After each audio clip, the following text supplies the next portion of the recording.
la tormenta mortal Amy en el norte de Europa, el devastador tifón Matmo en Asia, la misteriosa erupción volcánica en Kamchatka y el apocalipsis de nieve en los Balcanes. Sobre estos y otros acontecimientos de la semana pasada, véanlo en este episodio. También conocerán uno de los factores clave, pero aún subestimados, que hoy destruye desde dentro el organismo de cada uno de nosotros y todo el ecosistema del planeta. Tormenta Amy. A comienzos de octubre, la tormenta mortal Amy azotó el norte de Europa. Fue la primera gran tormenta con nombre de la temporada otoñal y trajo vientos destructivos y lluvias torrenciales.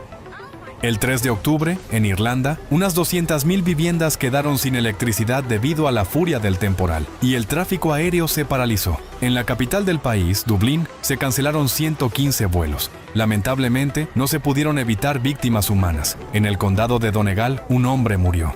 En el Reino Unido se registró un récord de presión mínima para el mes de octubre, 947,9 milibares.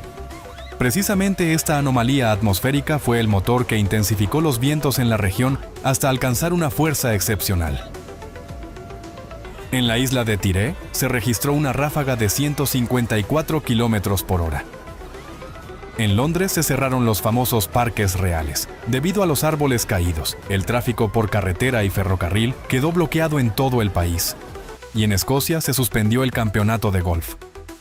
En el oeste de Noruega, más de 170 carreteras fueron cerradas a causa de la tormenta. El temporal dañó más de 2.500 edificios, arrancando techos y derrumbando muros. En una carretera de montaña se volcó un autobús, y en Oslo, un tren del metro se descarriló debido a los árboles caídos. El municipio de Årland quedó completamente aislado tras la cancelación de los transbordadores y el cierre de las carreteras.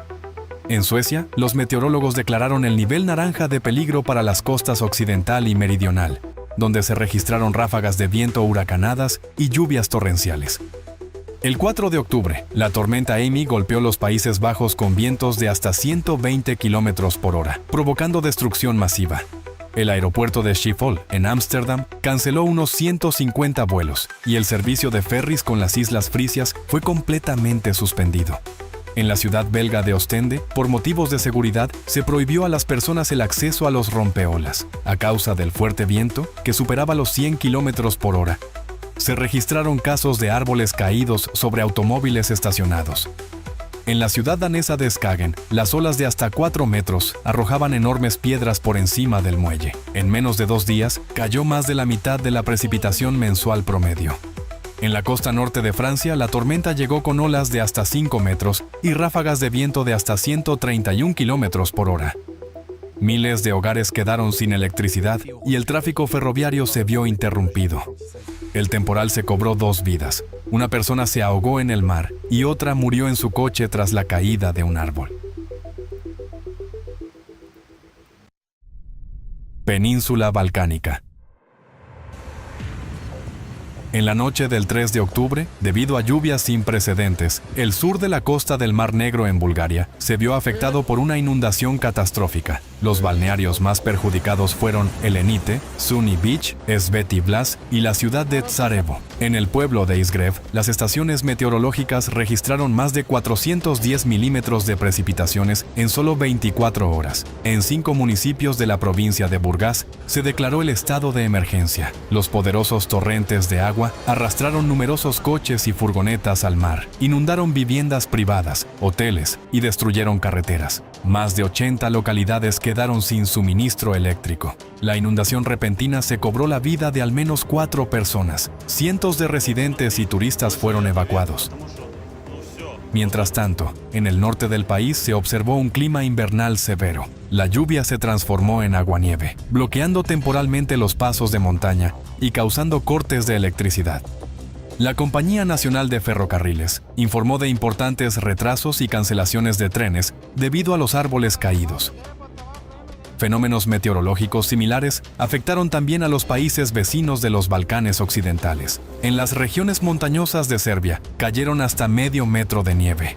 El temporal dañó la infraestructura, los árboles caídos rompieron líneas eléctricas y las carreteras quedaron bloqueadas. Los municipios de Ivanjica, Medveja y Krnatrava, en el sur y centro del país, se quedaron sin electricidad ni comunicación. En Bosnia y Herzegovina, una fuerte nevada cayó sobre la capital, Sarajevo, sorprendiendo a los habitantes y turistas. Sin esperar las heladas, muchos viajeros habían llegado vestidos de verano y al cabo de un día, se vieron obligados a buscar botas y chaquetas de invierno.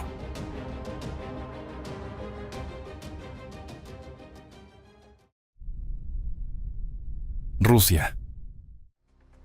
El 4 de octubre se informó de una repentina erupción del volcán Kronotsky, en Kamchatka, que había permanecido inactivo durante más de 100 años. A las 11:50, hora local, se registró una emisión de ceniza que alcanzó los 9.200 metros sobre el nivel del mar. La nube de ceniza se extendió unos 85 kilómetros. Se declaró el nivel más alto de alerta aérea, el código rojo. En un principio, los científicos pensaron que en Kronotsky había comenzado una erupción explosiva, pero pronto afirmaron que se trataba de una emisión freática de vapor y ceniza antigua, probablemente procedente del mar Krokur, situado en la ladera del volcán Krasheninnikov. A favor de esta versión se señaló que la nube se disipó en apenas 5 horas, mucho más rápido que las emisiones volcánicas típicas, que pueden permanecer en la atmósfera varios días, y contenía una gran cantidad de vapor de agua. Sin embargo, el 5 de octubre los empleados de la Reserva Natural de Kronotsky informaron que el mar no mostraba actividad ni cambios visibles, por lo que la versión de Krokur fue descartada. Por el momento, el origen de esta emisión de ceniza sigue siendo desconocido, y los especialistas locales no se apresuran a admitir que podría haberse despertado otro volcán anteriormente inactivo. Cabe destacar que los investigadores del Grupo Científico Internacional de Alatra llevan más de 10 años advirtiendo sobre el incremento de la actividad volcánica en el planeta, y en particular en Kamchatka. También han señalado las verdaderas causas que provocan el aumento repentino y anómalo de la actividad sísmica en la región.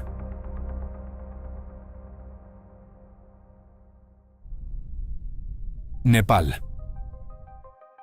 A pesar de que la temporada de lluvias en Nepal ya había terminado, a partir del 3 de octubre fuertes precipitaciones azotaron las provincias centrales y orientales del país. Estas provocaron inundaciones y deslizamientos de tierra devastadores. El nivel del agua en 8 de los principales ríos del país superó la marca de peligro. En el río Kosi, una de las mayores arterias fluviales de la región, el nivel se elevó a más del doble de lo normal. En la presa Kosi Barrage se declaró el estado de alta alerta. Fue necesario abrir las 56 compuertas, en lugar de las 10 a 12 habituales, y el paso por el puente quedó restringido solo a los servicios de emergencia. Los ríos desbordados inundaron zonas residenciales. Miles de personas se vieron obligadas a abandonar sus hogares. Más de 20.000 agentes de policía participaron en las operaciones de rescate. Debido a la intensa lluvia y la mala visibilidad, todos los vuelos nacionales fueron suspendidos. Las principales carreteras que conectan la capital, Katmandú, con otras regiones quedaron bloqueadas, unas por los deslizamientos de tierra y otras por precaución. La interrupción del tráfico se produjo precisamente cuando cientos de miles de personas regresaban a Katmandú, tras las celebraciones de Dasain, la principal festividad del país, durante la cual los habitantes suelen viajar a sus pueblos natales para visitar a sus familiares.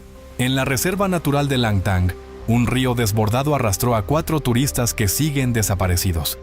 Los deslizamientos bloquearon las rutas hacia el Everest, por lo que se recomendó a los viajeros utilizar senderos alternativos. En el distrito de Ilam, las lluvias torrenciales provocaron numerosos deslizamientos que destruyeron viviendas y se cobraron la vida de al menos 37 personas. El desastre ocurrió de noche, mientras la gente dormía. Una de las tragedias se produjo en la aldea de Gos, donde un deslizamiento sepultó una casa y murieron 6 miembros de una misma familia. Según los expertos, la mayoría de las zonas afectadas no se consideraban de alto riesgo, por lo que los deslizamientos en esos lugares resultaron completamente inesperados. En el sur de Nepal, 3 personas murieron a causa de rayos. En total, el desastre se cobró la vida de 60 personas en todo el país y 11 permanecen desaparecidas. En la vecina India, en la ciudad de Darjeeling, estado de Bengala Occidental, las lluvias incesantes causaron en una sola noche, el 6 de octubre, la muerte de al menos 20 personas, la destrucción de puentes y carreteras y la inundación de amplias zonas. En el oeste de Bután, las precipitaciones sin precedentes provocaron una situación de emergencia en la central hidroeléctrica Tala. En solo 7 horas, el caudal de la presa aumentó más de 6 veces, lo que causó el desbordamiento del agua por encima de la represa. Tifón Matmo. El tifón Matmo azotó las regiones del sur de China a comienzos de octubre, justo durante la celebración del Día Nacional y el Festival del Medio Otoño. Este periodo se considera tradicionalmente el punto álgido de la temporada turística, cuando millones de personas viajan por el país, lo que aumentó la presión sobre el transporte y los servicios de emergencia. El día 4, en la isla de Hainan, se declaró el primer y más alto nivel de alerta. En el distrito de Haikou y la ciudad de Wenchang se suspendieron temporalmente el transporte marítimo, las actividades empresariales y el servicio de transporte público. Las escuelas y los comercios fueron cerrados. El aeropuerto internacional de Haikou, Meilan, canceló todos los vuelos y se interrumpió el tráfico ferroviario en toda la isla, incluida la línea de alta velocidad circular. En la mañana del 5 de octubre, Matmo tocó tierra, provocando vientos de hasta 42 metros por segundo, que arrancaban planchas metálicas de los techos y derribaban árboles. Las autoridades evacuaron a más de 200.000 residentes, que fueron alojados en refugios temporales. En el río Haidian, en el distrito de Meilan, una embarcación de carga de acero se soltó del muelle debido al oleaje del temporal y comenzó a derivar hacia un puente, poniendo en peligro su seguridad. Gracias a los esfuerzos de los servicios de emergencia y marítimos, el barco fue asegurado y remolcado. Por la noche del 5 de octubre, el tifón golpeó el sur de la China continental. En el distrito de Shanjiang, provincia de Guangdong, las ráfagas máximas alcanzaron casi 57 metros por segundo y la cantidad de precipitaciones en 2 días superó los 450 milímetros. A pesar de que el tifón Matmo se había debilitado al pasar por el territorio de China, el 6 de octubre su circulación provocó en el norte de Vietnam inundaciones y deslizamientos de tierra catastróficos. En 3 ríos del país se registraron los niveles más altos de crecida en casi 40 años. El nivel del río Cao, que atraviesa la ciudad de Tainguyen, subió más de 1 metro por encima del récord anterior. El agua en las calles alcanzaba los techos de los coches. Muchos habitantes se vieron obligados a huir de las zonas siniestradas. Los usuarios de las redes sociales publicaban peticiones de ayuda, ya que sus familiares y amigos en varias provincias se habían quedado sin electricidad ni suministros de alimentos. En la provincia de Tainguyen, en la carretera nacional 3B, se formó un enorme socavón que paralizó el tráfico en este tramo vital.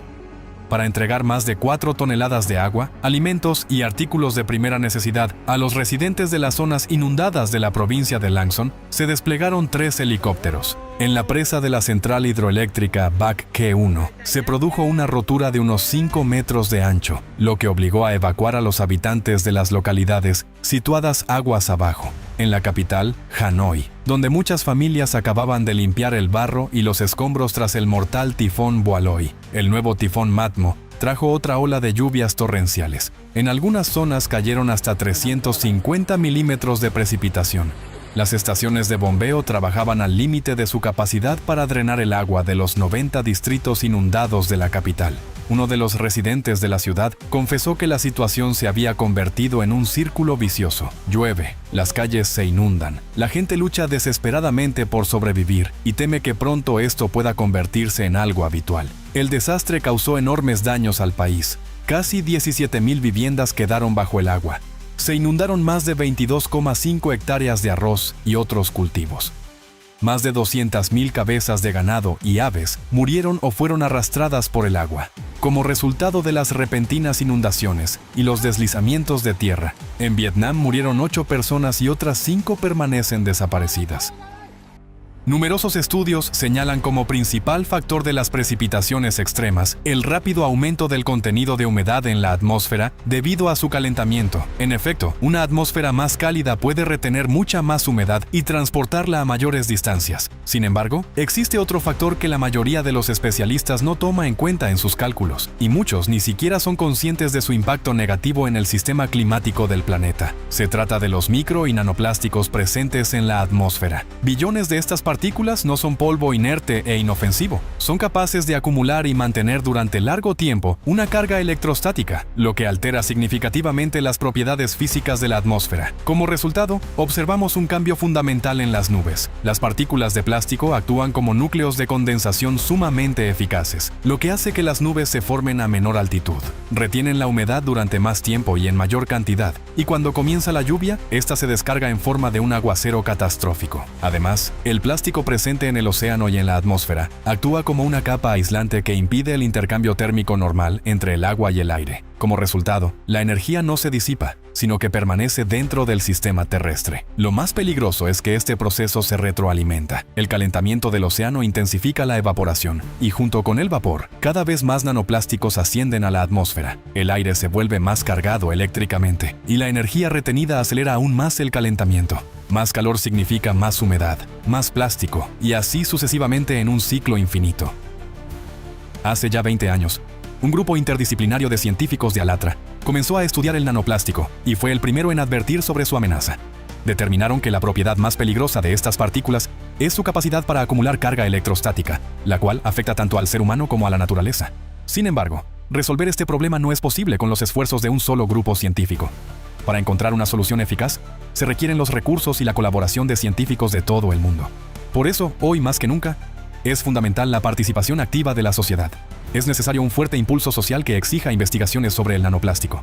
Solo cuando cada persona comprenda la urgencia del problema y empiece a hablar de ello, será posible encontrar una solución lo antes posible.